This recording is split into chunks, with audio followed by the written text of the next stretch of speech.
భీమిలి నియోజకవర్గం మధురవాడ జై భారత్ పార్టీ కార్యాలయంలో Jai Bharat Party Bheemili assembly convener Illipilli Anil Kumar comments. Zone 2 Madhurawada నగరపాలెంలో జై భారత్ పార్టీ భీమిలి కన్వీనర్ మరియు అసెంబ్లీ అభ్యర్థి Illipilli Anil Kumar press meet. Bheemili Madhurawada Jai Bharat Party కార్యాలయంలో Jai Bharat Party Bheemili assembly convener Illipilli Anil Kumar comments. నేను గతంలో ఇండిపెండెంట్ గా పోటీ చేద్దామని అనుకున్నా. తర్వాత నేను జేడి లక్ష్మీనారాయణను కలిసి తర్వాత నాకు భీమిలి ఎమ్మెల్యే అభ్యర్థిగా నాకు అవకాశం ఇచ్చారు. నేను స్థానికుణ్ణి. గతంలో ఎన్నికలు నేను చూశాను. ఇతర పార్టీల నుంచి భీమిలికి ఎక్కడి నుంచి ఎక్కడికి వచ్చి ఎమ్మెల్యేగా పోటీ చేశారు. నియోజకవర్గంలో గంటా అవంతిపై వ్యతిరేకత ఉంది. నేను ప్రచారంకి వెళ్తే మంచి స్పందన వస్తుంది. భీమిలిలో అవసరమైన చోట ఫటోవర్ బ్రిడ్జి ఏర్పాటు, పద్మనాభంలో వ్యవసాయ శిక్షణ కేంద్రం, అల్లూరి స్మారక కేంద్రం, పంచగ్రామాల సమస్య, మధురవాడలో అగ్నిమాపక కేంద్రం ఏర్పాటు చేస్తాం. పర్యావరణం వరకు వచ్చేసరికి ఎర్రమట్టి దిబ్బలు పరిరక్షణ, దివీస్ నుంచి వచ్చే ఇబ్బందులు తొలగిస్తాం. తూమూరి గెడ్డను మంచినీటి గెడ్డగా మారుస్తామని ఇవి మా పార్టీ ప్రధాన సిద్ధాంతాలని తెలిపారు. మా అధ్యక్షులు చెప్పినట్టు ఇండివిజువల్ ఇది అసెంబ్లీకి ఒక్కొక్క మేనిఫెస్టో అనేది మేము క్రియేట్ చేయడం జరిగింది. అలాగే మేము భీమిలీకి కూడా ఒక ఎక్స్క్లూజివ్ మేనిఫెస్టో అనేది తయారు చేసామండి. సో ఈ మేనిఫెస్టోలో మన ఫస్ట్ పాయింట్ మనం పెట్టుకునేది ఏంటంటే, నియోజకవర్గంలో ఎక్కడైతే అవసరమైన ప్రదేశాల్లో ఫుట్ ఓవర్ బ్రిడ్జ్ నిర్మాణాలు అనేది ఫస్ట్ పాయింట్ కింద పెట్టుకున్నాము. అలాగే మధురవాడలో ఆధునికలతో కూడిన గ్రంథాలయం ఒకటి ఏర్పాటు చేయాలని అనుకుంటున్నాము. ఎందుకంటే డిజిటల్ లైబ్రరీ ఉండడం వల్ల మన కాంపిటేటివ్ ఎగ్జామ్స్ ప్రిపేర్ అవ్వడానికి కానీ, లేదంటే యూత్కి competitive exams point of view prepare అవ్వడానికి యూజ్ అవుతుంది. అలాగే పద్మనాభం మండలంలో వ్యవసాయ అభివృద్ధికి వ్యవసాయ శిక్షణ కేంద్రం ఏర్పాటు ఒకటి అనుకుంటున్నామండి. అలాగే పాండ్రంగి గ్రామ ప్రజలకి అవసరమైన బ్రిడ్జి నిర్మాణం కోసం కృషి చేస్తాము. అలాగే మన్యం వీరుడు అల్లూరి సీతారామరాజు స్మారక కేంద్రం ఏర్పాటుకు కృషి చేస్తాము. సింహాచలం పంచగ్రామాల సమస్యని దానికోసం ఒక పరిష్కారం అనేది ప్లాన్ చేస్తాము. అండ్ నెక్స్ట్ మధురవాడలో అగ్నిమాపక కేంద్రం ఏర్పాటు కోసం ఒకటి కృషి చేస్తాము. అలాగే ఆనందపురం మార్కెట్లో అవసరమైన సదుపాయాలు కల్పించి మార్కెట్ని పూర్తి స్థాయిలో అభివృద్ధి పరచడానికి మేము ప్రయత్నిస్తాము. అలాగే నియోజకవర్గం పరిధిలో సముద్ర తీర ప్రాంతంలో మత్స్య పరిశ్రమ అభివృద్ధి కోసం కృషి చేస్తాము. పర్యాటక రంగం అభివృద్ధిలో భాగంగా ఎర్రమట్టి దిబ్బల పరిరక్షణ కోసం కృషి చేస్తాము. చిట్టివలస జూట్ మిల్ సమస్య కార్మికులకు ఉపయుక్తంగా ఉండే విధంగా పరిష్కార మార్గం చూపిస్తాము. దివీస్ ల్యాబొరేటరీ వలన కలుగు ఇబ్బందులకు ప్రజలకు అనుకూలమైన పరిష్కార మార్గం చూపిస్తాము.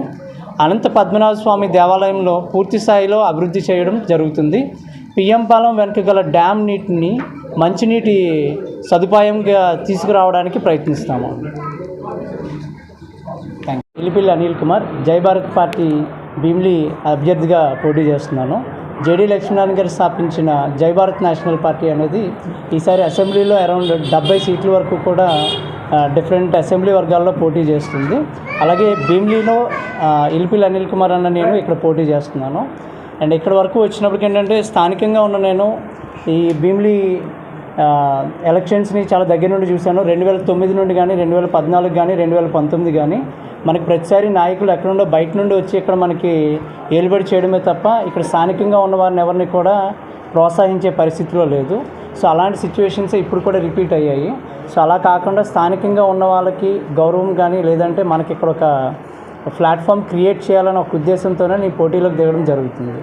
అండ్ ఇప్పుడు వరకు ఈ ఎలక్షన్ వరకు చూసుకునేటప్పటికైతే ఒకవైపు గంటా శ్రీనివాసరావు గారు కానీ, లేదా అవంతి శ్రీనివాసరావు గారు కానీ ఆల్రెడీ వాళ్ళ మీద కొంత నెగిటివిటీ ఉంది. సో న్యూట్రల్ ఓటర్స్ ఎవరైతే ఉన్నారో వాళ్ళైతే మాకు మొగ్గు చూపుతున్నారు. సో మేము క్యాన్వాసింగ్కి వెళ్ళినప్పుడు కూడా ప్రతి దగ్గర కూడా మాకు మంచి స్పందన అయితే లభిస్తుంది. మేము ఈరోజు వరకు ఆల్రెడీ 7వ వార్డులోను, 8వ వార్డులోను, 3వ వార్డులో కూడా పర్యటించడం జరిగింది. సో అక్కడ కూడా మేము సామాన్య ప్రజలతో మేము మమేకమయ్యి ఖచ్చితంగా మా టార్చ్ సింబల్ కూడా మాకు ఎలక్షన్ కమిటీ వాళ్ళు కేటాయించిన సింబల్ బ్యాటరీ టార్చ్. సో ఈ బ్యాటరీ టార్చ్ సింబల్ అనేది వెలుతురుకి నిదర్శనంగా ఇచ్చారు. సో ప్రజల జీవితంలో వెలుతురు నింపాలనే ఏకైక ఉద్దేశంతోనే మేము బ్యాటరీ టార్చ్ ఓటు మీద మీకు ఈవీఎంలో ఓటు వేయమని కోరుతున్నాము. కమిషన్ల మీద ఉన్న కకృతి విద్యార్థుల భవిష్యత్తు మీద లేదు. ఈ సీఎం జగన్మోహన్ రెడ్డికి అని టీడీపీ రాష్ట్ర కార్యనిర్వాహక కార్యదర్శి నాదెళ్ల బ్రహ్మం అన్నారు. ఆయన మీడియాతో మాట్లాడుతూ విద్యాశాఖలో అభివృద్ధి పేరుతో కొన్ని కోట్ల కమిషన్లు కొట్టేశారని ఆరోపించారు. ఫలితాలు గత 10 సంవత్సరాల నుంచి చూసుకుంటే ఈ సంవత్సరం పూర్తిగా పడిపోవటం జరిగింది. పడిపోయినటువంటి ఫలితాల గురించి కారణాలు వెతికేటువంటి ప్రయత్నం చేయకపోగా వచ్చేటువంటి పరీక్షలనైనా సరే మంచిగా నిర్వహించాలనేటువంటి ప్రయత్నం చేయకపోగా తండ్రి అధికారంతో ఏర్పాటు చేసుకున్నటువంటి సాక్షి పత్రిక, సాక్షి ఛానళ్ళలో మాత్రం టక్కు టమారా గజకర్ణ గోకర్ణ విద్యలు ప్రారంభించి ఇంటర్మీడియట్ ఫలితాలపైన తల్లిదండ్రుల్లో మసిపూసి మారడికాయ చేసేటువంటి ప్రయత్నం చేస్తూ ఉన్నారు ఈ ప్రభుత్వం. వాస్తవానికి పెద్దలు అంబేద్కర్ గారు, మహాత్మా గాంధీ గారు, పూలే గారు ఎప్పుడు కూడా విద్య గురించి ప్రస్తావించేటప్పుడు ఒక మాట చెప్తారు. సమాజ అభివృద్ధి, సామాజిక అభివృద్ధి, రాజకీయ అభివృద్ధి, ఆర్థిక అభివృద్ధి అన్నీ కూడా విద్య ద్వారానే సాధ్యమని చెప్పేసి అంబేద్కర్ గారు, మహాత్మా గాంధీ గారు, పూలే గారు లాంటి మహనీయులు చరిత్రలో చెప్పడం జరిగింది. నేటి బాలలే రేపటి భావి భారత పౌరులు అని చెప్పేసి సర్వేపల్లి రాధాకృష్ణ గారు చెప్పారు. దేశ నిర్మాణం, దేశ భవిష్యత్తు తరగతి గదుల్లో తయారు చేయబడుతుంది, తరగతి గదుల్లో నిర్దేశించబడుతుందని చెప్పేసి చెప్పడం జరిగింది. అటువంటి వ్యవస్థ విద్యా వ్యవస్థ, అటువంటి విద్యా వ్యవస్థ మీద కూడా దృష్టి పెట్టలేక ఈరోజు రాష్ట్రంలో దేశం మొత్తం మీద చూసినట్లయితే అత్యధికంగా ఫెయిల్ అయినటువంటి విద్యార్థులు కలిగినటువంటి రాష్ట్రం ఆంధ్రప్రదేశ్గా నిలిచింది. కేవలం 62% మాత్రమే నిన్న ఉత్తీర్ణత సాధించడం జరిగింది. మరీ ముఖ్యంగా ప్రభుత్వ కళాశాలలో అయితే దానికంటే కూడా 20% ఇంకా తక్కువ ఉత్తీర్ణత వచ్చింది. దీనికి కారణం విద్యా వ్యవస్థ మీద ఈ రాష్ట్ర ప్రభుత్వానికి చిత్తశుద్ధి లేదు అని కనపడతా ఉంది. విద్యా వ్యవస్థలో పర్సంటేజీల మీద ఉన్న దృష్టి విద్యార్థుల భవిష్యత్తు మీద పెట్టల, విద్యా వ్యవస్థలో కమిషన్ల మీద పెట్టినటువంటి శ్రద్ధ విద్యార్థుల భవిష్యత్తు మీద పెట్టకపోవటం వల్లనే నిన్న ఇలాంటి ఫలితాలు వచ్చినాయని చెప్పేసి అధ్యాపకులు, అదేవిధంగా ప్రొఫెసర్సు, తల్లిదండ్రులు అందరూ కూడా రాష్ట్రంలో బాధపడతా ఉన్నారు. మధ్యాహ్నం భోజనం పథకాన్ని రద్దు చేశారు. వారసత్వంగా విద్యార్థులకు ఇస్తున్నటువంటి పాఠ్యపుస్తకాల పంపిణీని ఆపేశారు.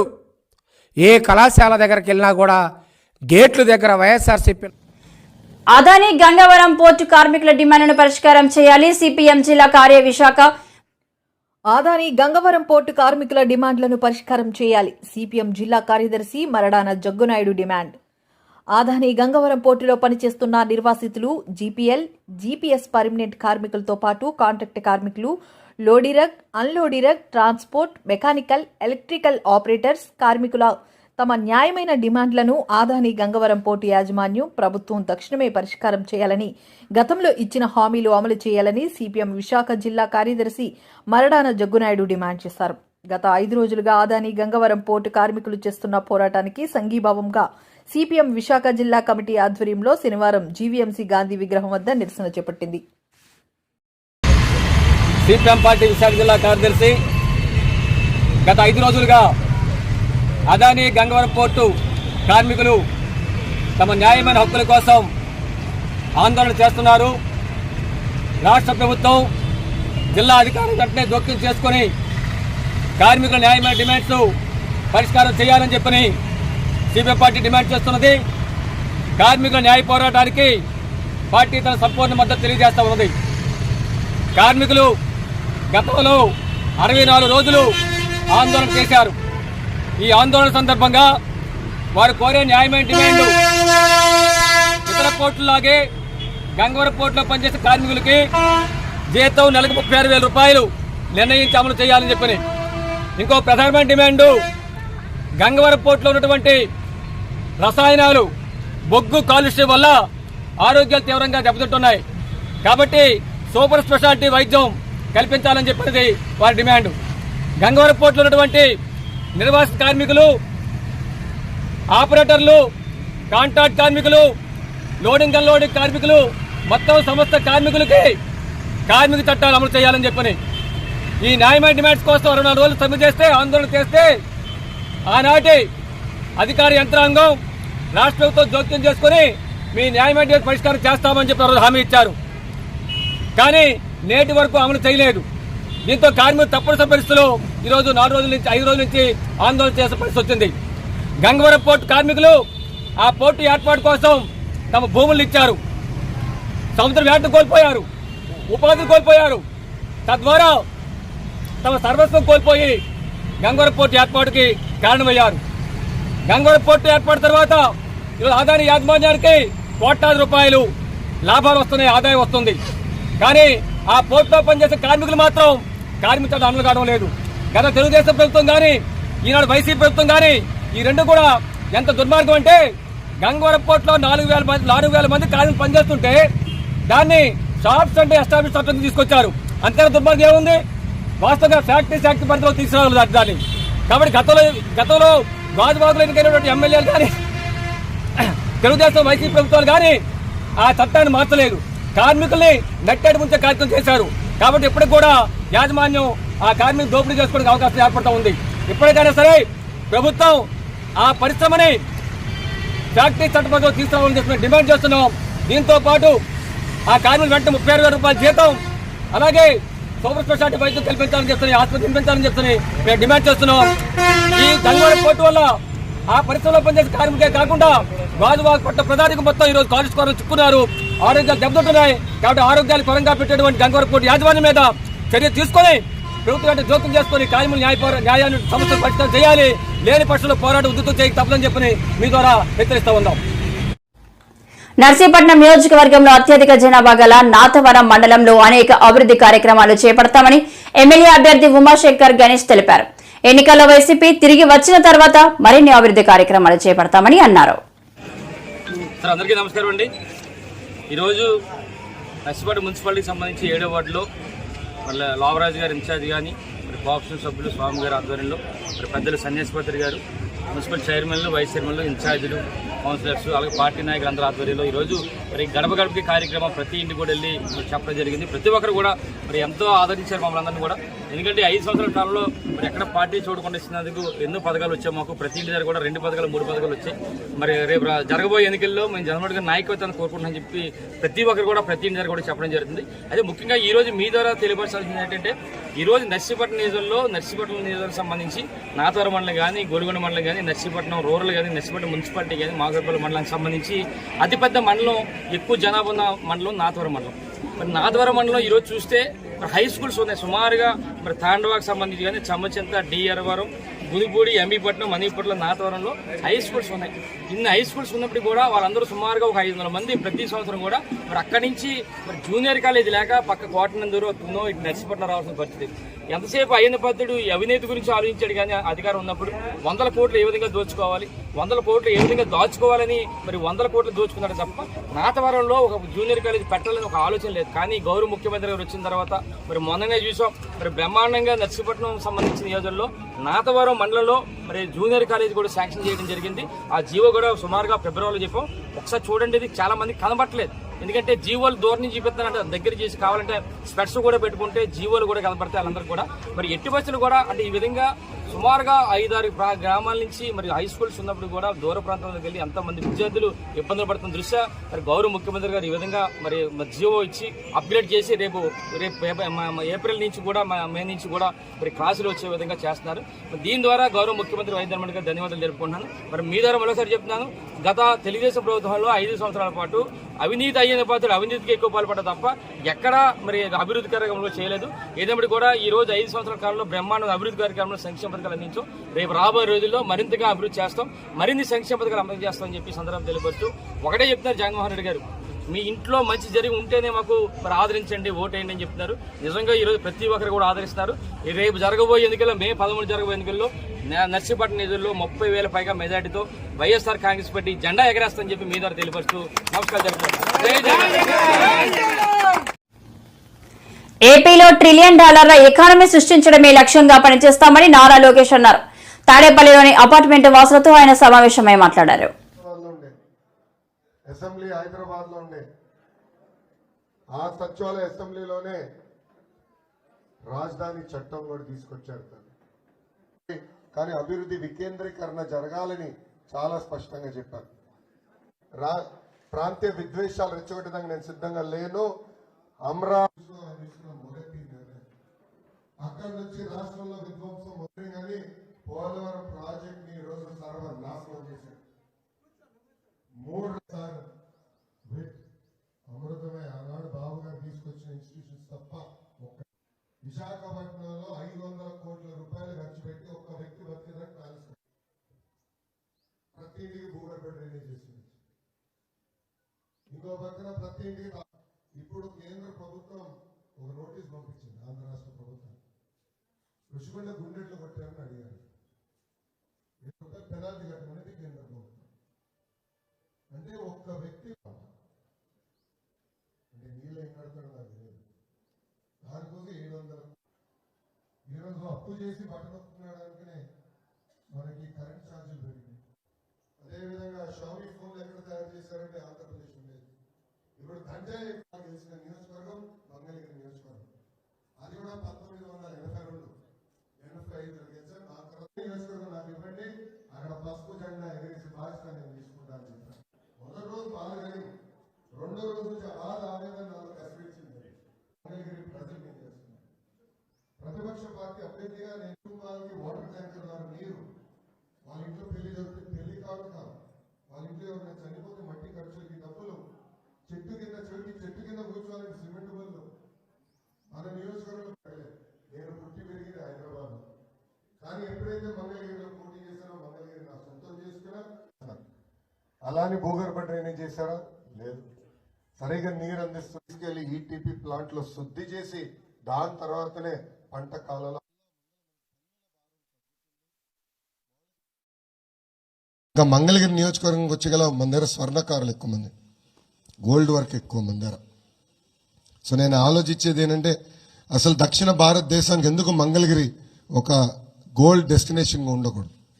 ఒక 50 నుంచి 100 ఎకరాల వరకు భూమి తీసుకుని ఏకంగా ఒక సెజ్ లాగా, అంటే ఆభరణాలు తయారు చేసే పరిశ్రమలన్నీ ఇక్కడ తీసుకొచ్చి కొత్త ఉద్యోగాలు, ఒక 30 నుంచి 40 వేల ఉద్యోగాలు ఒక మంగళగిరి నియోజకవర్గంలోనే కల్పించవచ్చు అనేది నా లక్ష్యం. ఆ ప్రక్రియ మన ప్రభుత్వం వచ్చిన వెంటనే ప్రారంభిస్తాం.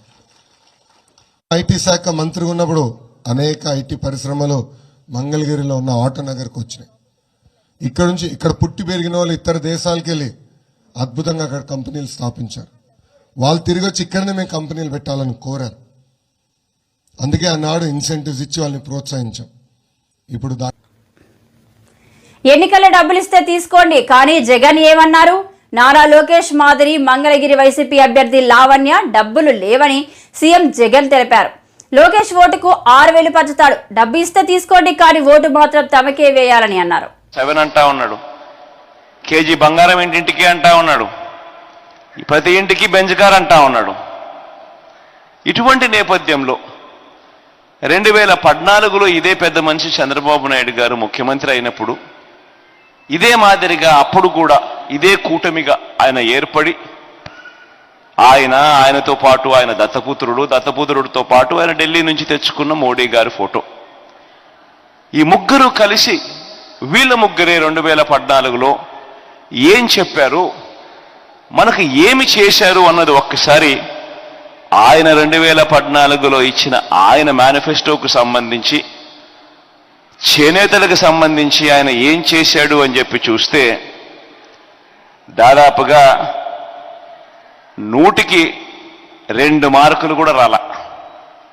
అంటే 98% ఎగరగొట్టిన పరిస్థితులే కనిపిస్తా ఉన్నాయి. ఇది చంద్రబాబు నాయుడు గారి ట్రాక్ రికార్డ్. ఆయన చెప్పిన హామీలు ఒకసారి గమనిస్తా పోతా ఉంటే చేనేత సహకార సంఘాలకు, భవనాలకు ఆస్తి పన్ను నుంచి మినహాయింపు 0, చేనేత కార్మికులు గుర్తింపు కార్డులు ఇంతకు ముందే ఇస్తా ఉన్నారు, అది కూడా పెద్ద చేసింది లేదు. జారీపై విధించిన వ్యాటు రద్దు, అది లేదు. ఒక్కొక్క చేనేత కుటుంబానికి 1,00,000 మేరకు సంస్థాగత రుణ సౌకర్యం, అది లేదు. చేనేత కార్మికులకు 1,000 కోట్లతో ప్రత్యేక నిధి మరియు బడ్జెట్లో ప్రతి సంవత్సరం 1,000 కోట్ల రూపాయలు కేటాయిస్తాం, అది లేదు. రాష్ట్ర వ్యాప్తంగా నేత బజార్లు ఏర్పాటు చేస్తాం, అది లేదు. ఉచిత ఆరోగ్య బీమా కల్పిస్తాం. వీవర్ వృద్ధాప్య పెన్షన్ నెలకు 1000కి పెంచుతాం, అది అంతంత మాత్రమే. చేనేత సహకార సంస్థను పటిష్టం చేసి మరియు సరుకుల సరఫరా, మార్కెటింగ్ సౌకర్యాలు, జిల్లా డివిజన్ కేంద్రాలు అభివృద్ధి చేస్తాం. అంతర్జాతీయ స్థాయిలో మార్కెటింగ్ చేయడానికి ప్రయత్నం చేస్తాం. ఆపుకోకుగా బకాయిలు పెట్టినాడు, మిగతా కథ దేవుడెరుగు. జిల్లాకు చేనేత పార్కు ఏర్పాటు